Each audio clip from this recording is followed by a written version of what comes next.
I swear it wasn't supposed to mean anything. It was just one of those small, forgettable moments. The kind you laugh about later, maybe. But I keep replaying it like a song stuck in my head. It started the day I helped Myra's cousin fix her car. Her name was Elena, my girlfriend's cousin, visiting for a few days before heading back to Lahore. She was in her mid-40s, carried herself like she'd seen enough of the world to stop pretending. Nothing loud about her. No flashy perfume, no practiced smile. Just this calm confidence that made the rest of us feel a little less sure of ourselves. The car was parked in the narrow driveway behind my apartment, an old silver Civic with the kind of engine sound that said I've been ignored for years. Mira had texted me that her cousin needed help. Just be nice, she's not great with cars. When Elena arrived, I didn't expect the way the air around her would change the space. She wore a light gray sweater, sleeves rolled to her elbows, a thin silver bracelet glinting against her wrist as she leaned against the car door. "You're the one who knows about engines?" she asked, half amused. "Knows might be generous," I said, wiping my hands on a rag. "But I can fake it pretty well." She smiled, not big, not forced, just enough for her eyes to soften. We talked while I worked, small things, the kind of conversation you have when neither wants to say too much. She'd grown up in the same city, but hadn't been back in years. She missed the noise, she said. The bad traffic, the street tea that burned your tongue. Her voice had that quiet, textured kind of warmth that made everything she said feel closer than it should have been. Mira came out once, offered lemonade, then went back inside to take a call. After that, it was just us and the sound of tools clinking against metal. There was a moment, small but strange. Elena crouched beside me to see what I was doing. Her shoulder brushed mine. Just that. But I froze like someone had pulled the plug on my brain. "You're holding it wrong," she murmured. Her tone was teasing, but her hand reached for mine, guiding it, steady, firm. Her fingers were warm, not soft like I expected. She smelled faintly of jasmine and rain. And for some reason, I forgot to breathe. I don't know how long that pause lasted. Maybe 2 seconds, maybe 5, before she let go and stood up, brushing her jeans. "See? You'll make it worse if you rush," she said. Her voice was normal again. Steady. But the air wasn't. Later, when the car finally started, she leaned against the hood and looked at me, one eyebrow raised. "Guess you do know what you're doing." "I got lucky," I said. Her lips curved again. That same almost smile. And then, just before stepping into the car, she bit her bottom lip, eyes meeting mine in a way that felt deliberate. "Then I dare you to resist fixing things you shouldn't," she said lightly. It was half joke, half something else. She drove off a second later, her taillights fading into the dusk. But I stood there long after the sound disappeared, grease on my hands, her voice in my head. That night, I told myself it was nothing. But my hands still remembered the warmth of hers, and my mind kept asking why her words didn't sound like a dare about a car. And that's the part one couldn't shake. She showed up again 3 days later, this time holding a cardboard box and an apologetic smile. "Mira said you'd help me with some shelves," Elena said. "Unless your day's already ruined." It wasn't, but I almost wished it was, because having her here again meant I'd have to pretend that moment by the car hadn't kept me awake for nights. The living room was cluttered, half-assembled furniture, open screws, the faint smell of varnish.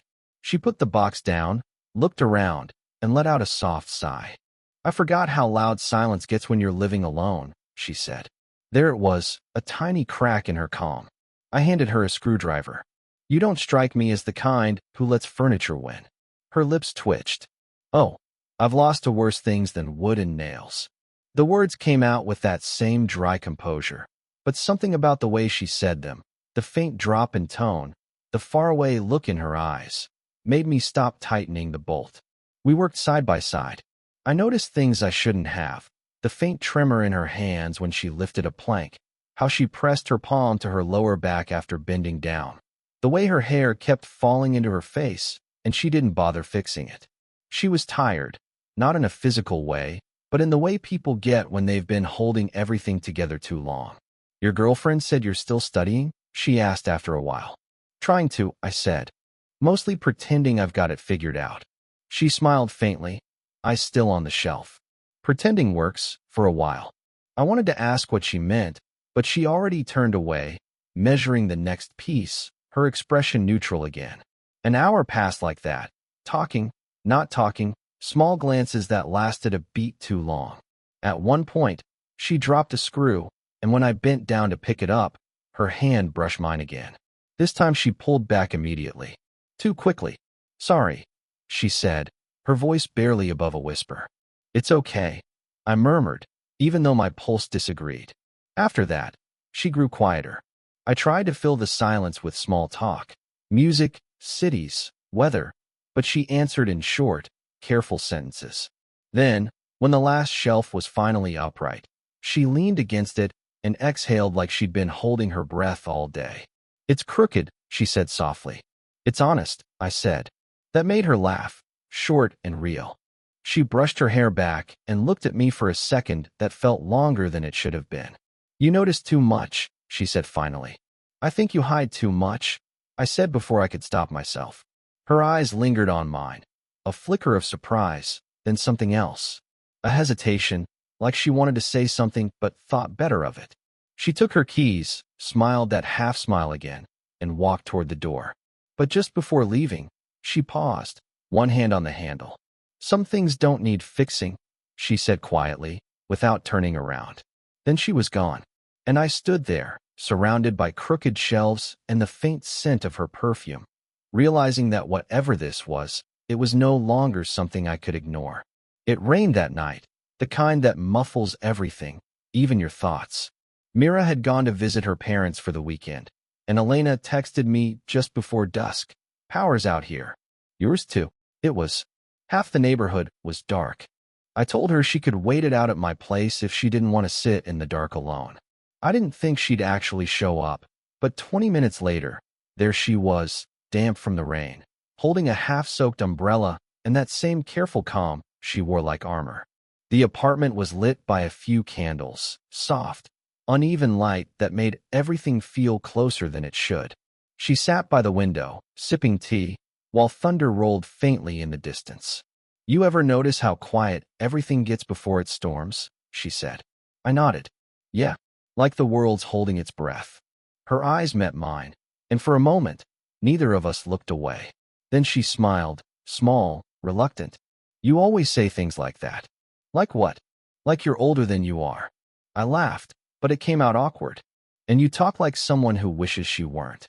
That earned me a silence that felt heavier than any argument.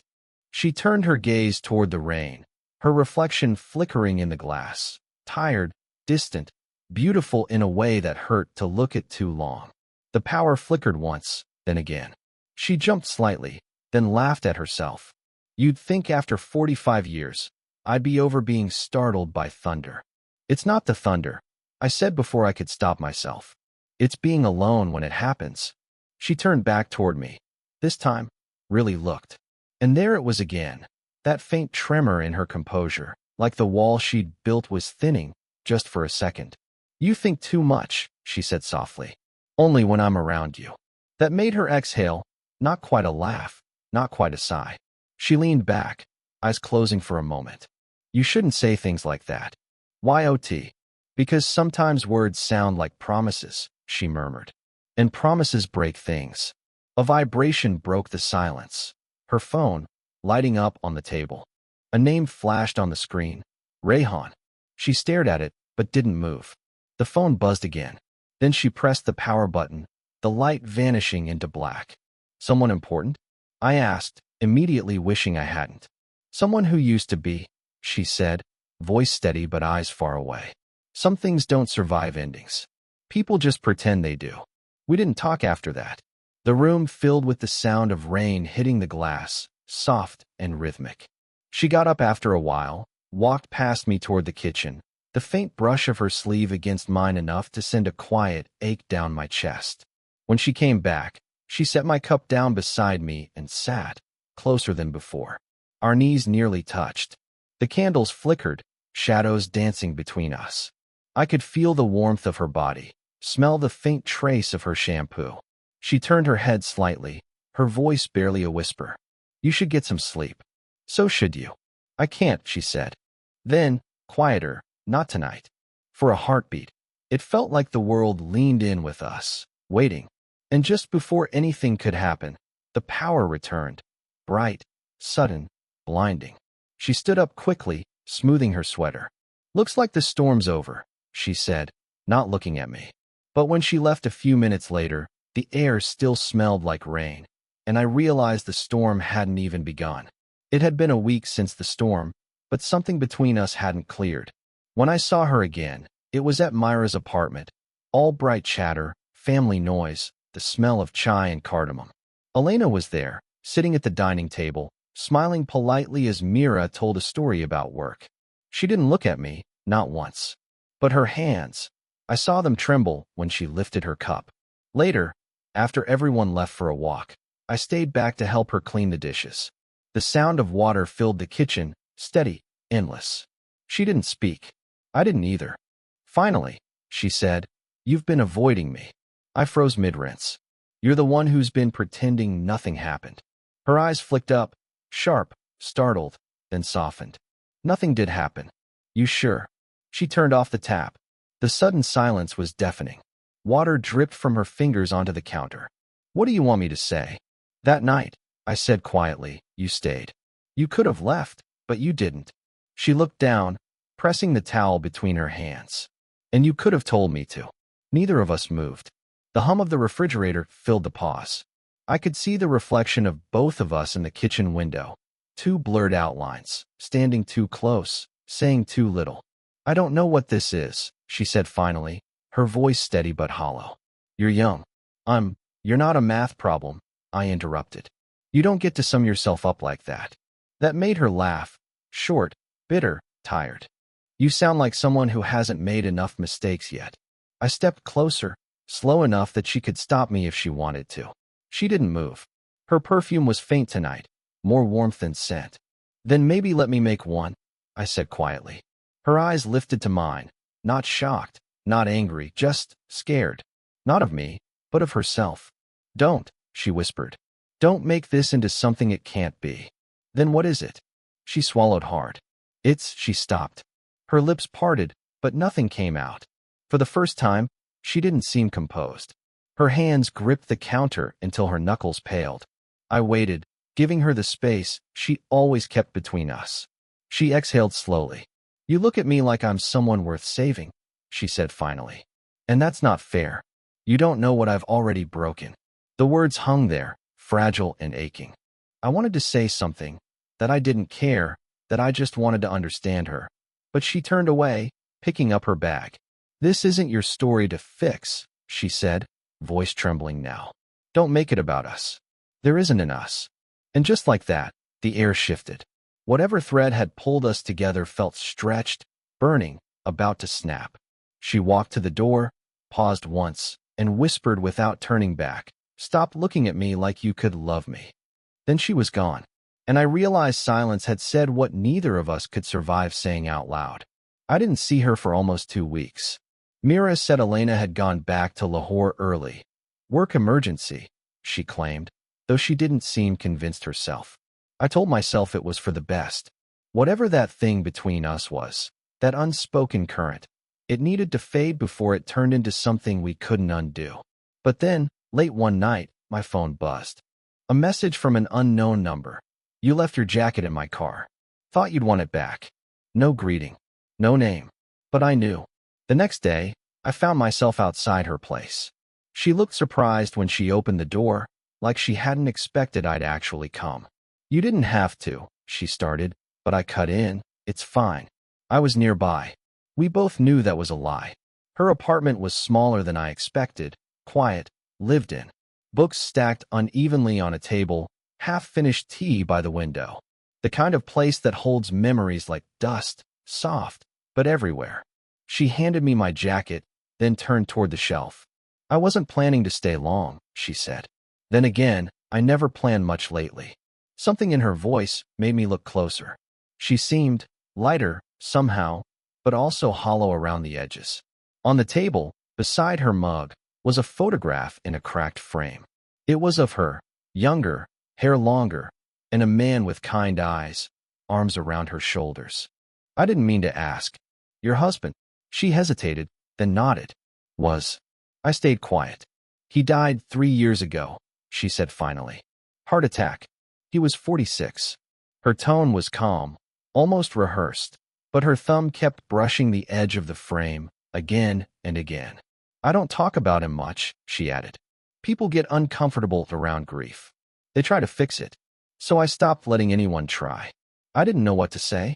The room felt smaller, the air heavier. He used to help me with shelves, she said, smiling faintly. Never got one straight. He'd say, it's the imperfection that keeps it standing. My chest tightened. I remembered saying almost the same thing to her weeks ago. That's why you looked at me that night, I said quietly. I reminded you of him. Her eyes lifted, startled, caught off guard. No, she whispered. Then softer. Yes. Maybe. I don't know. She looked down, her fingers tightening around the frame. Sometimes I hear his voice when I shouldn't.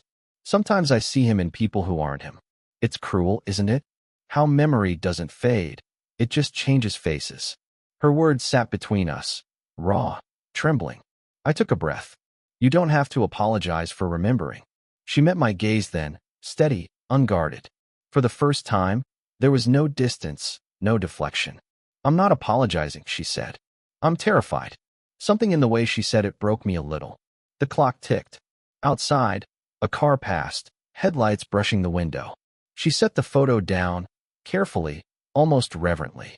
Then, without warning, she whispered, you weren't supposed to matter. And in that moment, it wasn't a confession. It was a collapse, quiet, inevitable, and entirely real. She didn't ask me to stay, but she didn't ask me to leave either. After her words, you weren't supposed to matter. The room just held its breath. Elena sat on the edge of the couch, shoulders drawn in, fingers tracing the rim of her mug though it had long gone cold. I sat opposite her, jacket still in my hands, heart beating with the dull ache of something that couldn't quite be named. You should go, she said finally, but it didn't sound like a request. More like a line she was trying to remember. I didn't move. You don't actually want me to, do you? She looked up, her eyes glassy but dry. It would be easier if I did. The truth of that landed between us, gentle, heavy. Minutes passed like hours. Rain started again, faint against the windows. She exhaled, the kind of breath people take when they've been holding too much for too long. I keep trying to stop caring, she said quietly. But every time I do, it feels like I'm betraying something I didn't even choose. I swallowed. Maybe you're just remembering how to feel again. She smiled, barely. You talk like you've lived 1,000 years.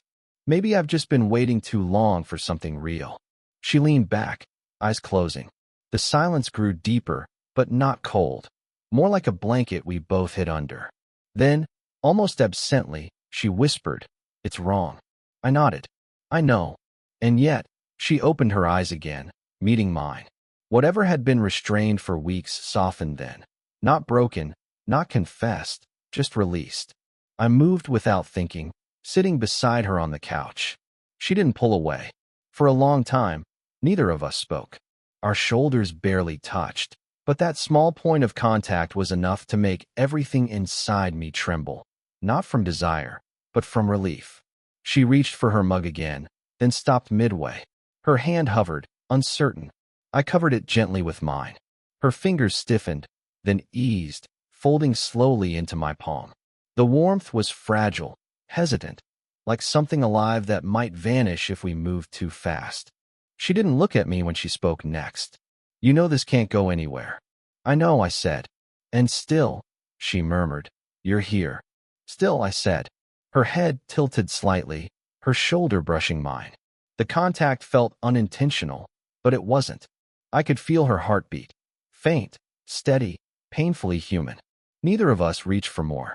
We just sat there, two people who had run out of excuses, letting the world shrink to a quiet room and a shared pulse.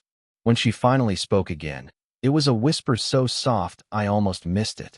Maybe some things aren't meant to last, she said. Maybe they're just meant to change us. She didn't pull her hand away. And that was the moment. Not a kiss, not a confession, but a quiet collapse into something that didn't need words at all. Outside, the rain softened. Inside, The silence felt like peace. It's strange how quiet endings can be.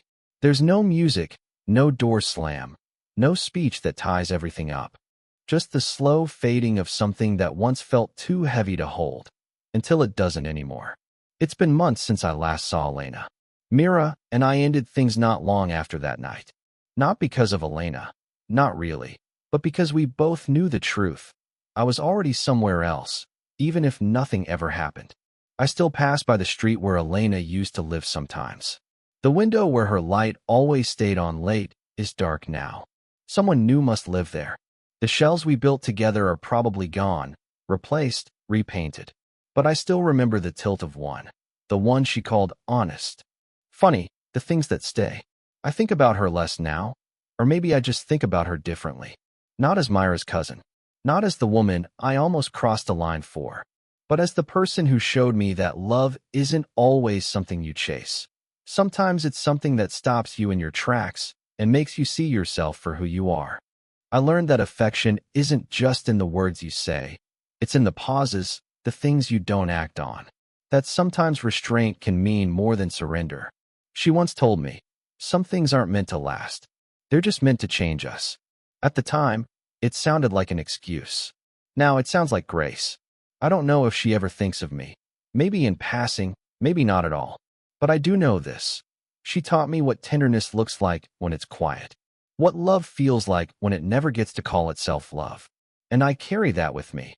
Not as guilt, but as proof that even the wrong people can bring out something right in you. Sometimes, when it rains, I still hear the echo of that storm. The one that started everything. I still remember the warmth of her hand in mine. The way silence filled the room, the way she whispered, "You weren't supposed to matter." And maybe she was right. Maybe we weren't supposed to. But we did. And that's enough. If this story made you feel something, let me know in the comments. Would you want more stories like this?